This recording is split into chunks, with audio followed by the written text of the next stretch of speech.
feel like it's really important that we spend a little time with you, talking to you about technology, talking to you about social media, talking to you about your responsibilities.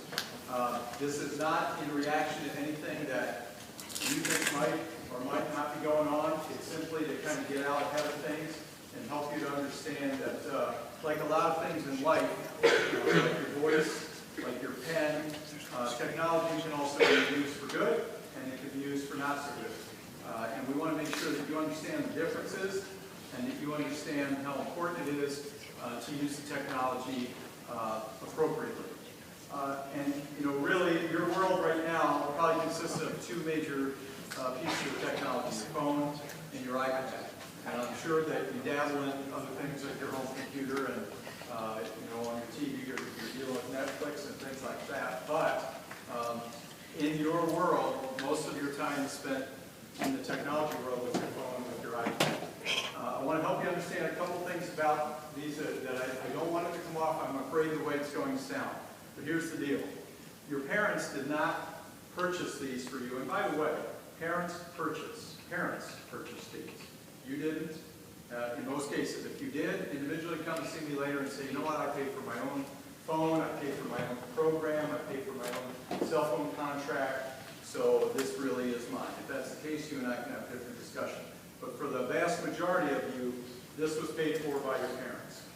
And so it really, when it comes down to it, is not yours. You get to use it. It's theirs. They're giving you responsibility. Very much like for most of you, the car that you may be driving now or soon, that will be paid for in most cases by your parents. So they're asking you to take care of it, and they're asking you to use it responsibly. The reason they did purchase this for you, believe it or not, was so they could keep in touch with you. That was the number one reason. And my guess is if you remember back to when you asked, begged, pleaded, compared yourself to every other student in your school in trying to get one of these, you used the argument that it will be a way for me to stay in touch with you. It will be a way for you to know if I'm okay, if I need a ride, if I need something, etc. So that's the primary, that was the primary use. Now we know, and I know, that we all use it for other stuff. We get on the internet, we're on Instagram, we're on Twitter, we're on Snapchat. Whatever the social media of choice is, that's what we spend a lot of time on our phone. By the same token, you now have an iPad. That iPad doesn't belong to you. It belongs to the school. I think you know that. And the school is giving you the opportunity to demonstrate your responsibility with it. We feel like it really helps learning. We feel like it gets you organized in school so you don't have to carry around a bunch of binders, folders, and everything else. It's all right there. The other reason we did it at Xavier was because in your world, when you leave school, when you're finished with college, you're finished with high school, you're on your careers, you are going to be using a device. It might be an iPad, it might be a cell phone, it might be a laptop, it might be a combination of those things, but you're going to be using it. So we felt it was really important for us to give you experience with it now so that you're comfortable using it, and hear this word, productively. Because we needed to teach you, and this was a big risk for us, to give every student an iPad. You guys understand that? I mean, there was a big risk involved, and there's a lot of money involved in this whole deal. But we felt it was really important for you to be able to learn how to use it responsibly, so when you finally did get something that you were going to use in college or in your career, you didn't spend all your time on social media or shopping sites or trying to communicate with other people, that are 7 feet away from you with your device. We felt you needed to know the difference. So our goal for you with that iPad is to be able to use it responsibly. Now, do we not want you to use it for heck, that's part of the deal, right? I mean, social media is part of technology, and so it's going to be part of your world. We get that. But we need you to understand, we want you to understand that there are ways that are appropriate and there are ways that are not appropriate to use it. We, each year, without fail, since cell phones have started being able to take pictures, and cell phones have been capable of sending text messages, and then it's increased as cell phones are able to do more, and obviously the iPads can do the same. Each year, we run into some situation, we haven't yet this year, but I can promise you we will. We'll run into a situation where there's been inappropriate use of the technology. It's either somebody puts together a little Snapchat group and starts harassing other people, or starts talking about other people, or starts excluding other people, or it's inappropriate pictures that are sent from one person to another, and then eventually those get out, and other people get to see them, and then the person who sent it in the first place is mortified and comes in and wants us to do something about everybody spreading these pictures. Every year, we end up dealing with something regarding technology that we wish we didn't have to deal with. And you know my feeling, hope is not a strategy. So we're not going to hope that everybody behaves themselves. We're going to talk to you today about why you should and what the repercussions are if you don't. We don't want to scare you. We don't want to give you one of these you better nots. We're just saying for your own sake, for your, how many of you have heard the terminology digital footprint? Raise your hand if you've ever heard that, right? Your digital footprint means where you are out in the digital world. Who can find you and what will they see when they find you? What is out there? What have you sent? You all realize we're not telling you anything you don't already know. I don't care if you Snapchat somebody, you know and I know that can be screen captured, right? There is no such thing as foolproof media. There is no such thing. And once that is captured, it now belongs to the world. It no longer belongs to you. Once you send something to someone else, it does not belong to you anymore. Do we understand that? And other people who don't necessarily have the same level of care about you and your reputation get to do whatever they want to do with it. You need to understand that. You need to understand everything you send, whether it's a comment about somebody else, or do you think that, can you absolutely trust somebody else that when you send them a comment about somebody else, that they will not show that to the person? Or they won't show it to somebody else, who will show it to somebody else, who will show it to somebody else, who will eventually show it to the person that you're talking about? I know you're not foolish enough to think that will never happen. I know you understand that this digital world is, for all intents and purposes, out of control, out of your control, once you send it out there. It is no longer, and you can't bring it back. It's Pandora's box. You can't put the genie back in the bottle. You can't put the monster back in the box once something is out. If you make sure that everything you do with your technology is appropriate, you never have to worry about that. If you make sure every comment you make is respectful, if you make sure that everything that you send is appropriate, you never have to worry about where it goes and who does what with it.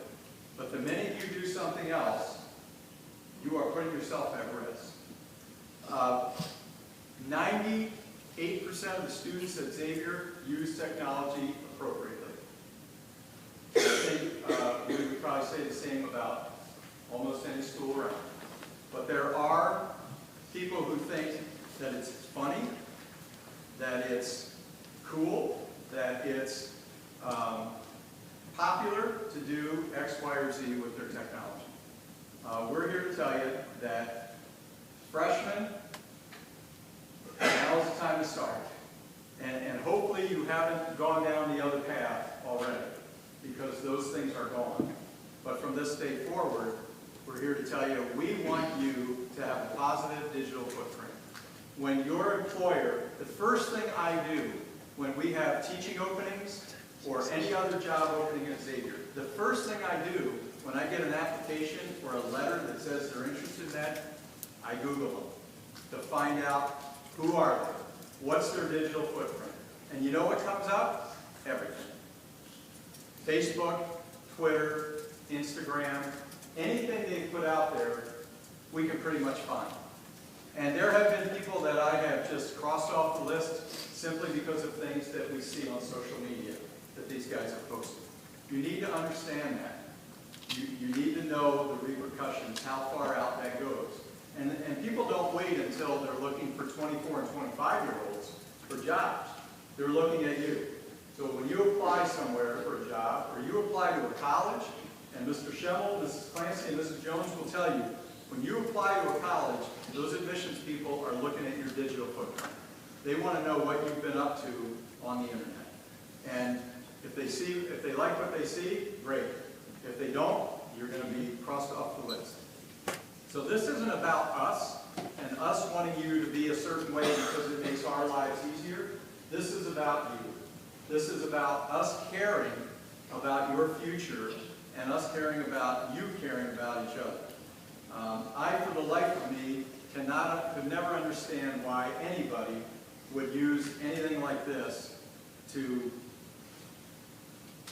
disrespect somebody else, to try to get other people to think a certain way about somebody, to try to create drama in your class by creating little groups or starting little rumors or putting pictures out there that are going to embarrass other people. For the life of me, I'll never understand that. We have enough people, I told you this your first day of orientation, there are enough people outside this building who are trying to make life miserable for us, who try to make people believe that we are a certain way here when we're not. There are people out there who aren't crazy about dating. For us to do that internally and implode and make each other feel miserable is only adding to the problem. Now, I say what I say with confidence that you have not gone down this path yet, and that you know better, and that you are responsible with devices. But let me, in closing, I'm going to tell you this. Again, your parents own this. So, and don't be talking to my son about this, but my son has one of these. And yes, on my phone is Find My iPhone for his phone, in case he loses it, and I can find it, right? What else do I know with that? Where he is with his phone, right?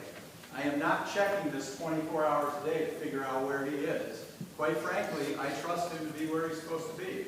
But if he tells me he's going to be home at 11 o'clock, and it's 11:15, and I don't hear from him, I'm going to try to figure out, is he okay? So I text him, or I call him, and if he doesn't respond, I want to find out where is that phone. Who knows? Could be in a ditch. Could be in trouble somewhere. Who knows? That's the only reason it's on. So if your parents have it, don't get upset with them. It's not that they're trying to spy on you and find every little move you make. They worry. You'll understand when you're a parent someday about how scary it is when you have no idea where your son or daughter is. It is, and that's why they have it. Your parents own this. You are entrusted with it. My guess is, you don't have to say that you've actually had yours taken away, but how many of your parents would use taking your phone away as some sort of a punishment for things you didn't do right? Yeah, it's okay. I think most people raise their hand like this because they, a lot of them do, because they know this is your lifeline. This is the thing that keeps you connected. The other part is that your iPad is ours, and we expect you, we're trusting you to use it appropriately. So understand those two things, you're all right. If there's one piece of advice I could give you, I would say show self-control. Put this thing away and talk to people once in a while. Put it away and pay attention in class. Put it away and have a conversation instead of the conversation I'm having with you. You know what? You're not really all that interesting. Pardon me while I talk to somebody that I'd rather talk to instead of you. Right? I mean, that's the deal. Put it away and go face to face with the people who are around you. Those skills will take you a lot further than your skills with this, guaranteed. All right. I thank you for being responsible with your stuff to this point. Please continue to do that. We have some folks here who are going to talk to you regarding the appropriate use of it. We have Officer Bell with us today. He's going to talk to you about what if something happens. What would that look like from the time we find out at school that something happened, or the law does because some parent of some other student has called the CRPD and said, we need to report this. So we're going to explain that. We've got two of our seniors who are going to talk to you about what they've learned since coming into Xavier and now that they're seniors about appropriate use of technology and social media. And we have Mrs. Clancy who's going to visit with you as well. And then Mr. Satterley is going to take you through a little bit of a quick Kahoot quiz at the see what you've learned. If you don't have your stuff with you, you can just look off somebody else. This isn't being graded. They're okay with that. Thanks for your attention. Please give Officer Bell the same level of attention. And again,